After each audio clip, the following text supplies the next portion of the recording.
Hello and welcome to another clay foam video. In this week we continue on with the Studio Ghibli theme of Haku from Spirited Away.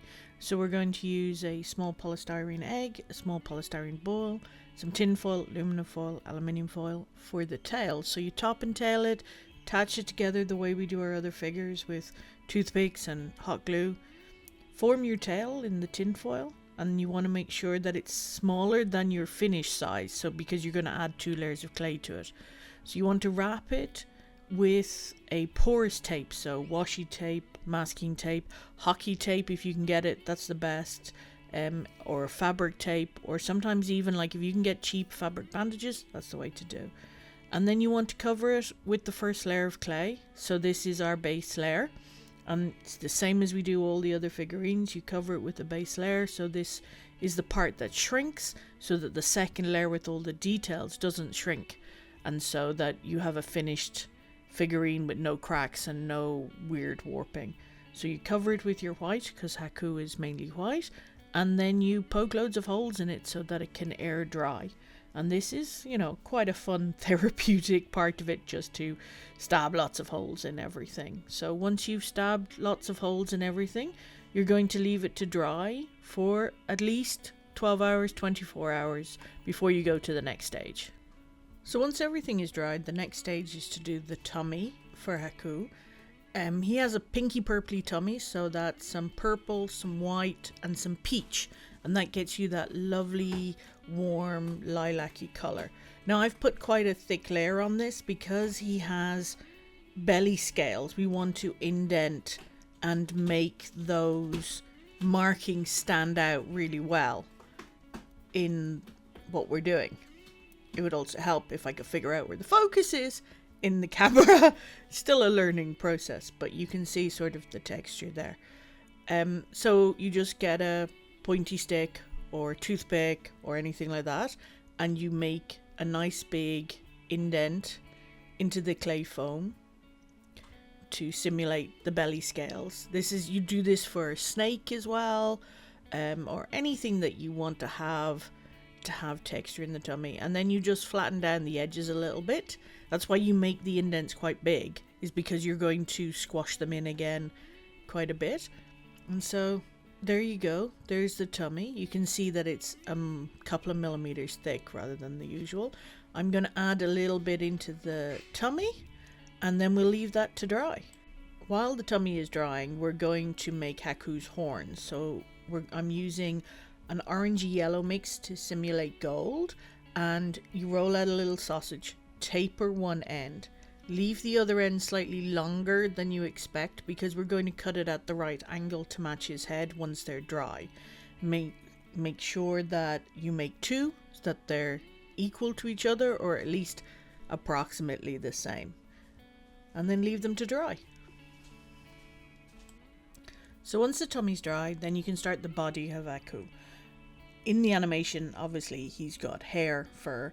I'm doing scales because my guys have scales. So all the scales run vertically along the body.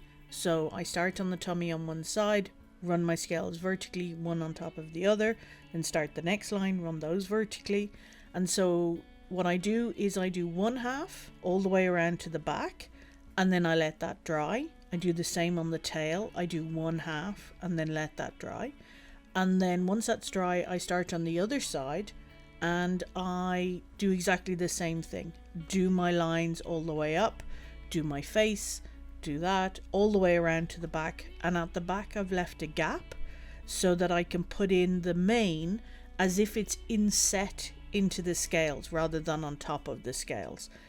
And so that's what you're seeing here. Around where the tummy is on the tail, I've added some very tiny little scales to sort of blend them in a bit more.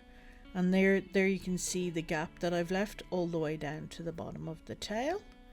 And so we leave that to dry and we go on to the next bit. While that's drying, I'm going to make the fluffy end of the tail, and I'm doing that by making a little ball of clay and then rolling it into a teardrop and then attaching that to a cocktail stick and allowing that to dry, like flattening it out and allowing it to dry. I'm also like curling some of the ends of it to give it a little bit of movement. So these will be the main parts of it, but when I attach it into the tail, as you'll see later, I add extra little parts to fill in the gaps. But yeah, this is the part where you can like faff around and make loads of things. So there we are so far.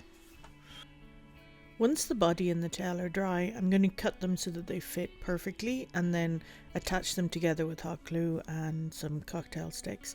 And then once the hot glue has dried, I'm going to add in extra scales and extra filler with the clay so that it looks like one seamless bend.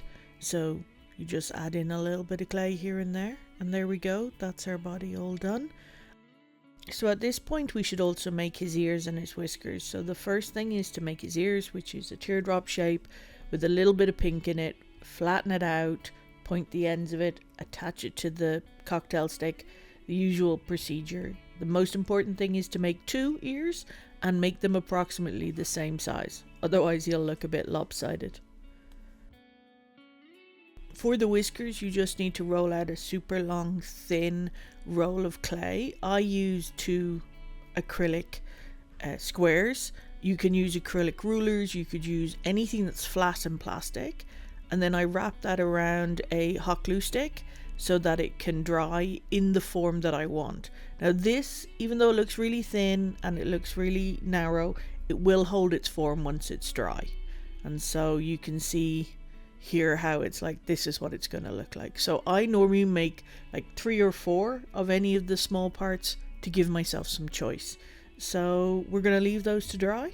So now it's time for the mane, which is the fur that runs from the top of his head down to his tail. So a little bit of blue, a little bit of green, a lot of white in order to make this sort of sea green jade blue color. And so I'm using a icing nozzle tip. I think it's for grass. It's the easiest way of making fur because I'm not going to roll out a bajillion little sausages. So you just push the clay through it and it will come out like this. And then you just use, you know, a scissors or a tweezers to take it off.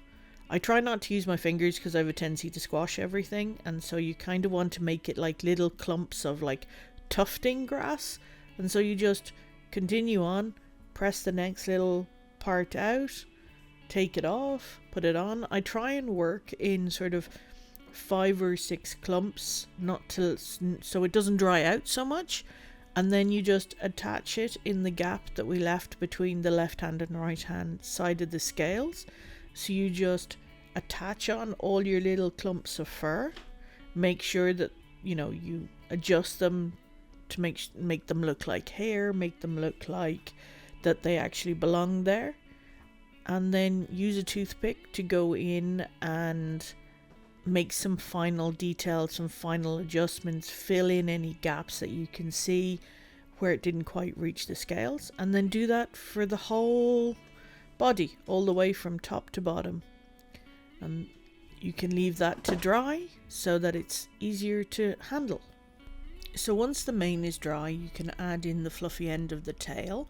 So you can cut down your toothpicks in order to make everything fit, because that's a small amount of space for a lot of toothpicks, and then add in little extra pieces in order to fill up the gaps and make it look more fluffy and make it look a bit more seamless of where it joins together in both parts. So we've got our body done. Now on to the face. So we're going to do our usual trick of plastic wrap, cling film, saran wrap in order to determine the size of our face and the shape of our face before we add in our horns and our ears, because this is the point where you can add a little bit of personality to your creature, a little bit of individuality to your creature, because depending on which angle you put the ears at or which angle you put the horns at can add a lot of extra to the character. So we made these long, the horns long, so that we could cut them at the angle that we wanted at the end. So you can see how flexible they are here once they're dry. So we're going to add a little bit of toothpick into each one, and I normally like poke a hole in, so I'm not trying to force the toothpick past a lot of dry clay. So add it in, make sure it's all safe. Once those are in place, then you can add your face. once you're happy with the horns and the ears, you can put on your face. So you just use the palm of your hand to mold the face into that sort of semicircular shape.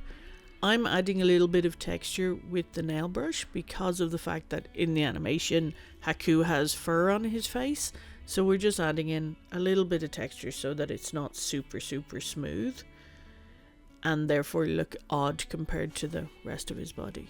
So the next step is to add in the eyes. I decided on using these green faceted eyes because they look kind of holographic, and so I'm just making sure that my placement is right. I'm using a glue stick to make a space for both eyes, so I'm like absolutely sure that's where they're going to go. And then because I've made that space, when I push in the eye, the rest of the clay will mold around the eye and make it look quite natural, so you're not having to add like folds for the eyes. I don't bother about the adhesive on the back of these gems because the clay is going to mold around it and keep it in place. I haven't had one pop out, but if it does, you can just use a bit of super glue later on. A little bit of texture going back in because obviously I put my fingers on it and squashed some of the texture out. And so yeah, a little bit of texture, and then we're on to the final stage. So the final stage is adding in the whiskers. Now this took more faffing about than I am happy with. I thought about putting it at the front, but that made it look like a weird mustache. In the end, I decided to put them here behind the ears, and then all I'm going to do is just use my little pokey stick and I'm just going to poke it into the back of the face. But because the clay is super soft and I've put my hands in front of the camera, how useful is that? I'm still not used to making videos, so I apologize for this, but you can kind of see what I'm doing. I'm trying to use the pokey stick to poke the end of the clay into the face. Now you can see how resilient the little clay swirl is. I'm not too sure at this point if I'm going to try and wrap it here or what I'm going to do. So you can see I'm just making it a little bit. You can see how flexible and durable they are. I mean, they're not perfect, they'll break, but they're really good for details and stuff like that. There's no wire in that, it's just the clay and the density and strength of the clay. So a bit of faffing about, making sure it's okay, making sure that it's properly secured, because once the clay is dry, then that'll stick in there. So I decided in the end to wrap it around the horns in order to kind of keep it flowing backwards and looking right. But there we go. He is all finished. And then on to the pretty pictures and the glamour shots. So I want to take this opportunity to thank everybody who supported me through Patreon or through PayPal or has been super generous with their words. So thanks everybody, it's appreciated. Thanks for watching. See you next time. Yeah, the cat. Well, we have two black cats, two void boys.